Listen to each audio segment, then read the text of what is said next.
Olá, pessoal, de volta com o CMCast. Tudo bom, Ricardo? Tudo em paz, Um Carlinhos. CMCast especial, um CMCast gravado logo após a apuração dos votos, Ricardo. Todo mundo vai ter os números frios, Uhum. vai estar na plataforma do Cada Minuto, todo mundo vai saber dos números. Mas aqui a gente vai fazer uma outra discussão, uma discussão mais profunda sobre os resultados que a gente acaba de saber, Uhum. projeção. A pergunta é simples, Ricardo. Quem ganhou? Quem perdeu? Em Maceió, em Alagoas, e até no Brasil, depois a gente pode falar um pouco disso. Mas quem são os grandes vencedores e os grandes perdedores nessa eleição?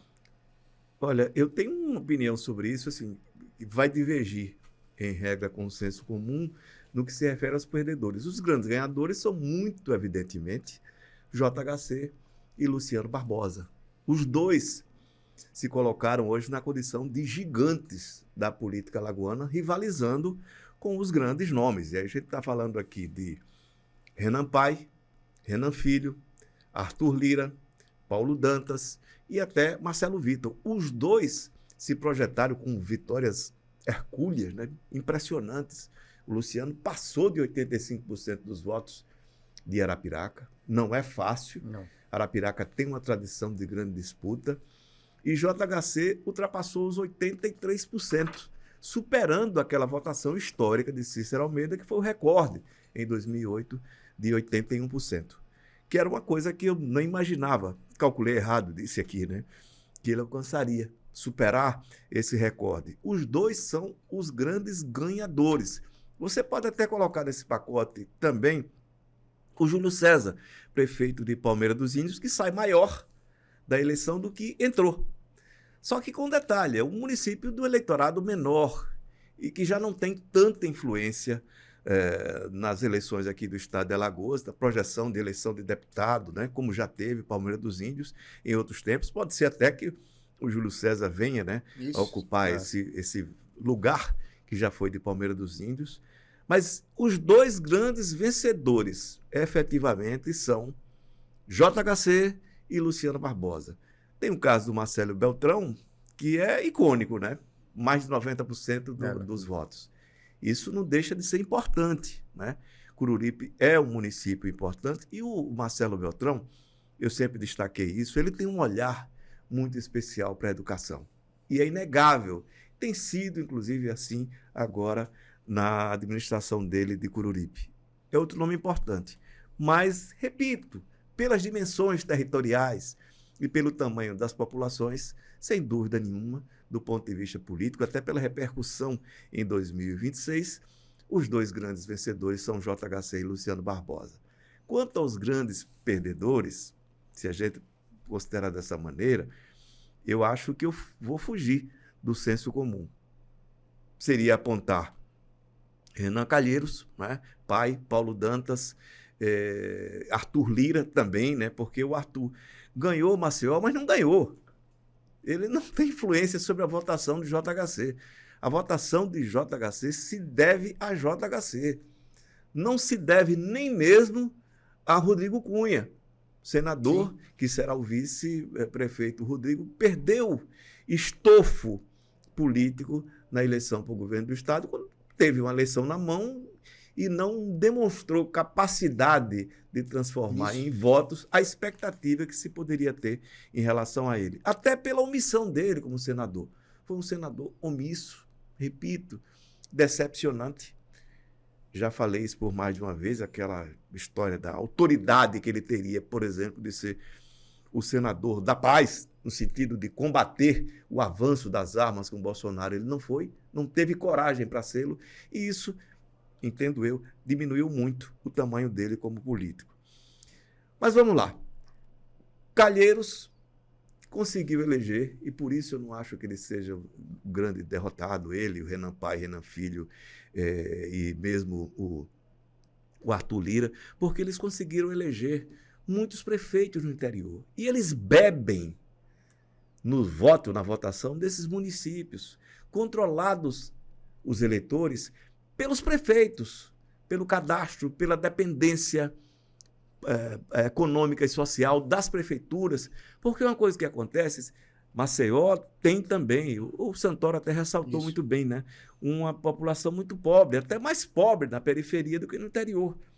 Só que não há um controle do majoritário, ou seja, do prefeito, seja quem for que estiver na prefeitura de Maceió, sobre esse eleitorado, como há dos pobres e dependentes, né, do interior do estado. Porque ali o cara tem um cadastro na mão. Isso, exatamente. Né? É um emprego que o cara dá para um primo, para um filho de alguém, para um neto. E os tais programas sociais que terminam atendendo, principalmente, gente, a essa pobreza que nós temos. Volto a repetir, vou fazer sempre isso. Nunca culpem os pobres, culpem a pobreza. É a pobreza que mantém e multiplica, né? Enfim, os votos para essa turma.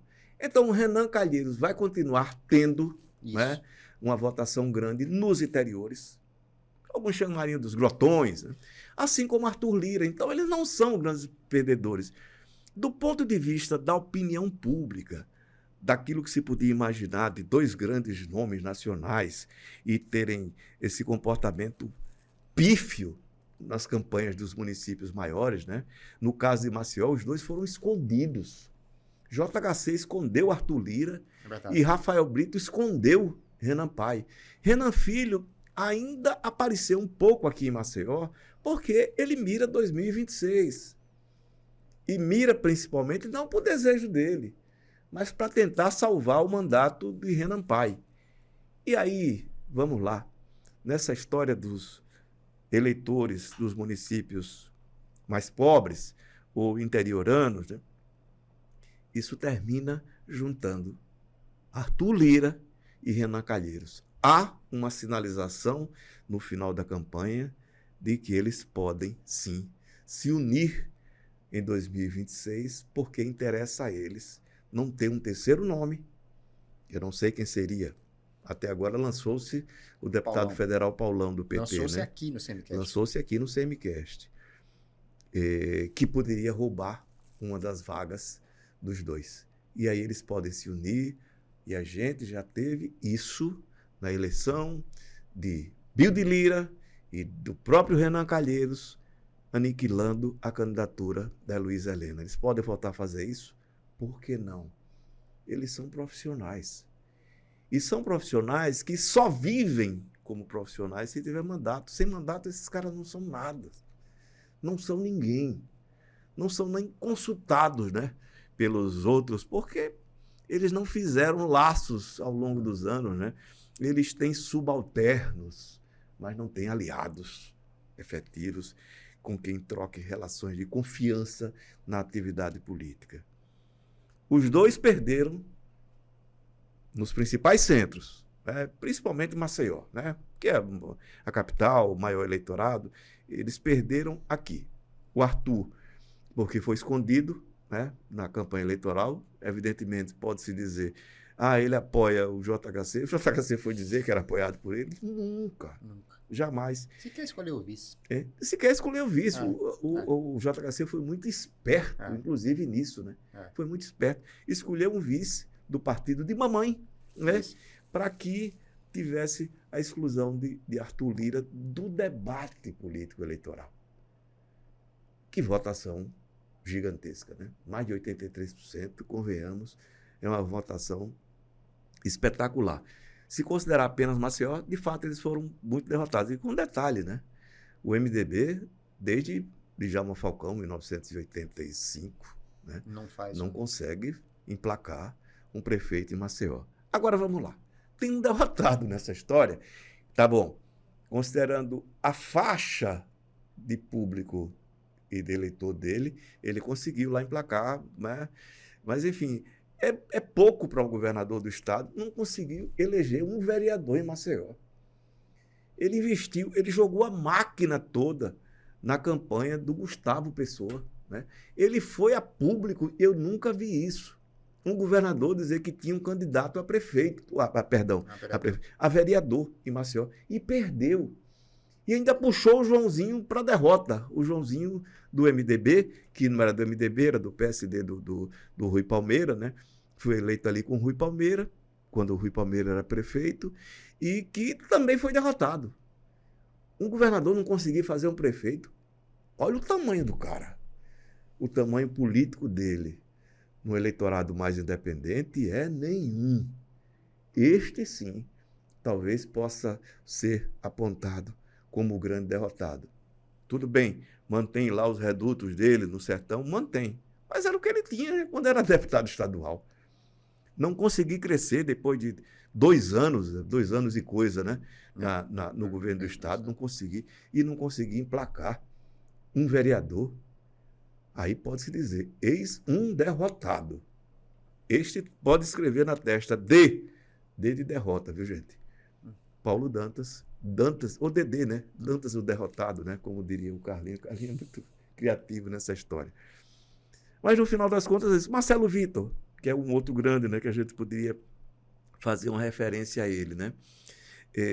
Marcelo Vitor conseguiu emplacar o Paulinho do Cartório, que é dele, é o candidato dele, mas perdeu, por exemplo, Maragogi. Ele jogou muitas fichas em Maragogi. Ficha no jogo, né, gente? Ele jogou muitas fichas, investiu naquela campanha de Maragogi e perdeu. Perdeu a campanha de Maragogi. É impressionante. Mas Marcelo Vitor tem um estilo de fazer campanha e vai ser reeleito. Reeleito para a presidência da Assembleia Legislativa, que é o objetivo dele. No mais, é isso mesmo. Alfredo Gaspar, né? Perdeu também, né? Perdeu. Não conseguiu eleger o Caio Bebeto, né? Que perdeu era o candidato dele. A disputa ali, não é? A disputa dos tronos, né? Dos tronos. Ele e Fábio Costa. Né? Mas, enfim, da história do Fábio Costa, o delegado, né, que foi eleito, o nome dele, delegado Tiago Prado, né? Que também foi solo nessa história, né? Não foi um candidato do Fábio Costa. O candidato Fábio Costa é o Léo Dias, né? É o Dias, exatamente. Que se reelegeu muito bem. E que eu acho que depende menos até do Fábio Costa, né? O Léo Dias. Eu acho que ele tem um eleitorado dele mais ou menos consolidado nessa faixa, né? Da direita. Ele fala bem a língua dessa turma, né? E foi compreendido e foi bem votado. As pessoas acreditaram que ele foi bem votado. Levando-se em conta a ótica de Maceió, Calheiros e Lira não saíram vitoriosos, mas conseguiram eleger muitos prefeitos. Isso significa que eles têm uma chance de votação muito boa. E essa ponte entre eles está sendo construída. Não tenham dúvidas, não se surpreendam. Ainda que não venha a ser explícita, que não foi explícita do Bill, né, e do Renan Calheiros, eles têm tudo para marchar unidos. São muito parecidos, né, Carlinhos? Rapaz, eu não me surpreenderia, não. De jeito nenhum. Eu não me surpreendo com mais nada, Ricardo. Alguém ia dizer que em política em Alagoas não se viu ainda o boi voar. Eu vi. Já viu, né? Estava pensando aqui, quantos delegados são políticos em Alagoas, né? Tem Fábio Costa, precisa fazer o concurso para PC, né? Fábio Costa, Chico Tenório, Tiago Prado, Kelman, da Assembleia, o deputado estadual dos Gatinhos. Leonan. Só aí Leonan. 5 delegados são políticos em Alagoas. Para o negócio... E ainda tinha uma figura até interessante, a Ana Luísa, né, que foi candidata, eu vi que ela era candidata a vereadora. Confesso até que eu vi o slogan dela, não sei se é história de marqueteiro, chama a delegada menos. Eu acho que ela é uma figura, ela é maior do que isso. Acho eu, pela trajetória que ela construiu dentro da própria polícia. Mas cada um, como diz o Carlinhos, adora cantar isso, né? Cada um sabe a dor e a delícia de ser o que é. É isso, Ricardo. Dessa vez a gente fica sem a dica, porque esse é um programa especial das apurações. A semana que vem a gente volta com o CMCast novamente. Queria usar esse momento para agradecer a audiência, sabe, Ricardo? Como você fala, é uma construção. Muito legal, construção.